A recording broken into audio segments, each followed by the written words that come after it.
তো বন্ধুরা দেখো, আজ একটা একদম অন্যরকম রেসিপি নিয়ে এসেছি। খুবই ছোট্ট রেসিপি। তো দেখো, এখন বাজারে প্রচুর পরিমাণে বেবিকর্ন পাওয়া যাচ্ছে, তোমরাও কিনে নিয়ে করতে পারো। সন্ধেবেলা চায়ের সাথে দারুণ খেতে লাগবে।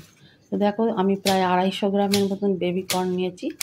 আমি একে ছোট্ট ছোট্ট টুকরো করে কেটে নিচ্ছি। দেখো, আমার কাটা হয়ে গেছে। এবারে আমি এখানে cornflour, red chilli powder, Kashmiri red chilli powder, লবণ, চিলি ফ্লেক্স, সয়া সস সমস্ত কিছু দিয়ে আমি দেখো এটা মাখিয়ে নেব। মাখিয়ে মোটামুটি 5 মিনিট রেস্টে রেখে দেবো। দেখো মাখানো হয়ে গেছে, 5 মিনিট রেখে দেবো।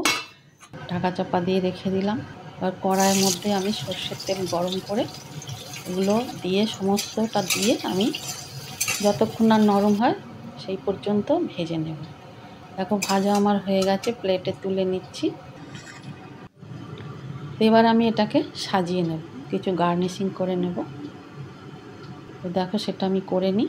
তো আমি ধনিয়া পাতা কুচিয়ে রেখেছি, দিয়ে দিলাম। তার সাথে একটু কাঁচা লঙ্কা দিয়ে দেবো, আর উপর থেকে লেবুর রস দিয়ে দেবো। বলছিলাম না এটা টক ঝাল।